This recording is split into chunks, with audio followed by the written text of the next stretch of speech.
ஏற்கனவே மொழி முதல் எழுத்துக்களில் பகுதி 1 பார்த்தோம். இப்போ வந்து பகுதி 2 பார்க்க போகிறோம். சரியா? அதில் வந்து உயிரீறு மெய்யீறு. இப்போ உயிரீறு அப்படின்னா உயிரெழுத்தோட ஈற்றெழுத்து, மெய்யீறு அப்படின்னா மெய்யெழுத்தோட ஈற்றெழுத்து கடைசி எழுத்து. சரியா? இறுதினா நிலைமொழியின் இறுதி எழுத்து உயிர்மெய்யாக இருந்தாலும் அதன் இறுதியில் நிற்கும் வடிவம் உயிர் என்பதால் அது உயிரீறு எனப்படும். இப்போ நிலைமொழியோட இறுதி எழுத்து உயிர்மெய்யாக இருந்துச்சு அப்படின்னா அதோட இறுதியில் நிற்கக்கூடிய வடிவத்தை தான் உயிர் அப்படின்னு சொல்லுவாங்க. அதுதான் உயிரீறு எனப்படும்.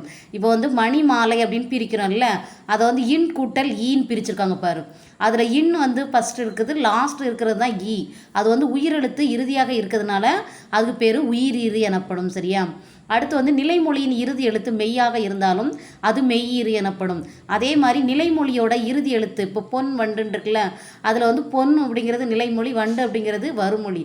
அப்போ நிலைமொழியில் கடைசி இன் வந்து புள்ளி வச்ச எழுத்து மெய்யெழுத்து இருக்கிறதுனால மெய்யாக இருந்துச்சுனால அதுக்கு வந்து மெய்யீறு அப்படின்னு சொல்லுவாங்க. சரியா? அப்போ நிலைமொழியின் இறுதி எழுத்து உயிர்மெய்யாக இருந்தாலும் அதன் இறுதியில் நிற்கும் வடிவம் உயிர் என்பதால் அது உயிரீர் எனப்படும். நிலைமொழியின் இறுதி எழுத்து மெய்யாக இருந்தால் அது மெய்யீர் எனப்படும். சரியா? இப்போ ஒரு 2 மார்க்ஸ் எழுதிக்க. உயிரீறு மெய்யீறு என்றால் என்னன்னு எழுதிட்டு இந்த ஒரு பேராகிராஃப் எழுதி அந்த எடுத்துக்காட்டை எழுதிடு. சரியா? அடுத்து வந்து உயிர் முதல் மெய் முதல். இப்போ வருமொழியின் முதல் எழுத்து உயிர் எழுத்தாக இருந்தால் அது உயிர் முதல் எனப்படும்.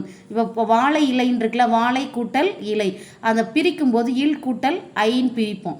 அப்போ இதில் இறுதி எழுத்து வந்து இல் வந்து முதல்ல இருக்குது, ஐ வந்து கடைசியாக இருக்கிறதுனால அது வந்து உயிர் முதல் எனப்படும் அப்படின்னு சொல்லுவாங்க. சரியா? அடுத்து வந்து முதலில் நிற்கும் வடிவம் மெய் என்பதால் அது மெய் முதல் எனப்படும். இப்போ தமிழ் கூட்டல் நிலம் பறிக்கிறல்ல, அப்போ வந்து வரும் நிலைமொழியில் வந்து இல் அப்படிங்கிறது மெய் எழுத்து. அப்போ இதில் இருக்கக்கூடிய வடிவம் எதுனா மெய். அதனால் அதை என்ன சொல்கிறோம்? மெய் முதல் எனப்படும்.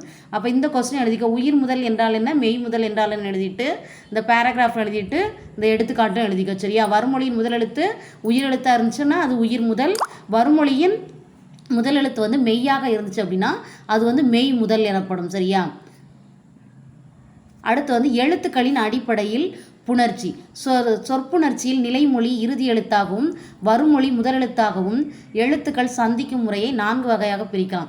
இப்போ எழுத்துக்களோட அடிப்படையில் வந்து புணர்ச்சி விதி வந்து 4 வகையாக பிரிக்கிறாங்க. சரியா?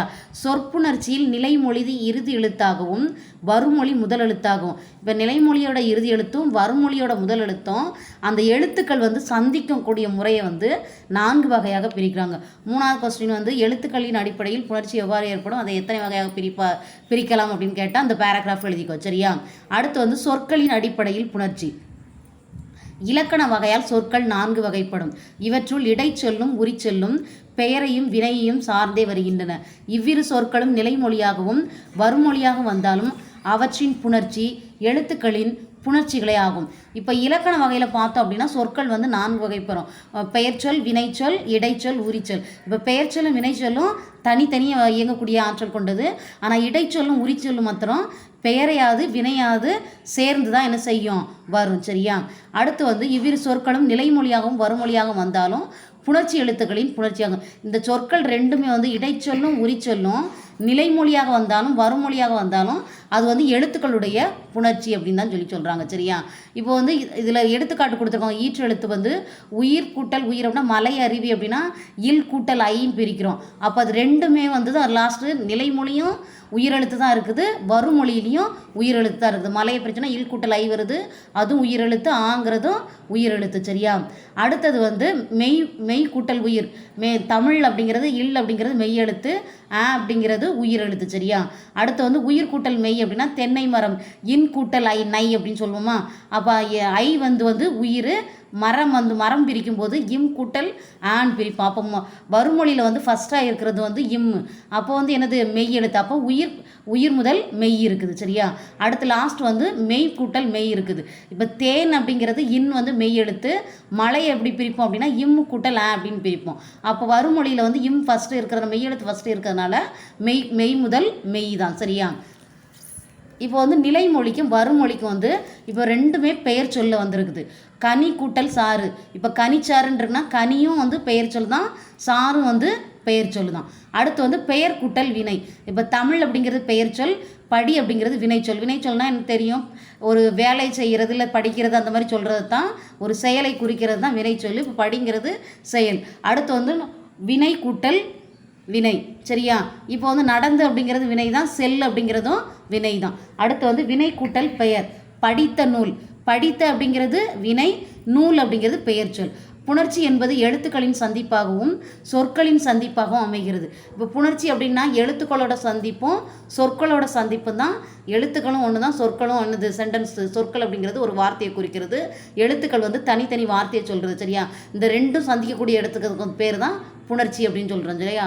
அடுத்து வந்து எழுத்துக்களும் சொற்களும் ஒலிக்கூறுகளாகவும் பொருள் கூறுகளாகவும் சந்திக்கும் நிகழ்வே புணர்ச்சியாகும். அடுத்து வந்து எழுத்துக்களோட சொற்கள், அடுத்து ஒலிக்கூறுகள் அந்த சவுண்டு, அடுத்து வந்து அந்த பொருள் என்ன, இந்த மூணும் சந்திக்கக்கூடிய நிகழ்வு தான் புணர்ச்சின்னு சொல்கிறாங்க. அடுத்து வந்து லாஸ்ட் வந்து குற்றியலுகிற ஈறு. குற்றியலுகிற ஈரில் வந்து சார்பெழுத்துக்களுள் ஆயுதம் சொல்லின் முதலிலோ இறுதியிலோ வராது. இப்போ சார்பெழுத்துக்கள் வந்து 10 வகைப்படும். உயிர்மை, ஆயுதம், உயிரிழப்படை, வெற்றிடப்படை. அதில் வந்து ஆயுத எழுத்து வந்து சொற்களோட முதல்லையும் வராது, கடைசியிலையும் வராது, நடுவில் தான் என்ன செய்யும், வரும். சரியா? அதில் அதே மாதிரி குற்றியலுகரமும் குற்றியலுகரமும் இக்காலத்தில் சொல்லின் முதலில் வரா.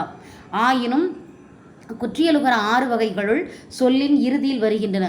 இந்த குற்றியலுகரமும் லிகரமும் இந்த காலத்தில் வந்து சொல்லோட முதல்ல வராது, முன்னாடி வந்திருக்கு, இப்போது என்ன செய்யாது, வராது. ஆனாலும் குற்றியலுகரத்தோட 6 வகைகளும் சொல்லோட இறுதியில் வந்திருக்குது. இப்போ அதுதான் நெடில் தொடர் குற்றியலுகரம், உயிர் தொடர் குற்றியலுகரம், வன் தொடர் குற்றியலுகரம், மென் தொடர் குற்றியலுகரம், இடைத்தொடர் குற்றியலுகரம், ஆயுத தொடர் குற்றியலுகரம். சரியா? இப்போ அந்த குசுடு பிற 6 எழுத்து வந்து என்ன செஞ்சிருக்கு, வீடு கூட்டல் இல்லை அப்படின்னா டூ அப்படிங்கிறது குற்றியலுகரம்.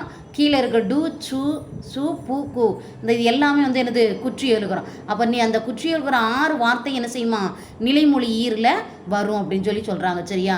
இப்போ வந்து 5 கொஸ்டின் எழுதிக்கோ. உயிர் முதல் மெய் முதல், அடுத்து உயிர் மெய்யீறு. சொற்களின் அடிப்படையில் புணர்ச்சி எத்தனை வகைப்படும் கேட்டால் 4 வகைப்படும், அதை எழுதிக்கோ. அடுத்து வந்து குற்றியலுகர ஈறு அப்படின்னு கேட்டால் குற்றியலுகர ஈற்றின் இல்லை, குற்றியலுகருடைய வகைகள் கேட்டால் அந்த 6 வகையும் எழுதிக்கோ. சரியா? 4 கொஸ்டின் எழுதி அனுப்பு. கூகுள் செக்ஷனில் கூகுள் கிளாஸில் அசைன்மெண்ட் செக்ஷனில் எழுதி அனுப்பு. சரியா? நன்றி.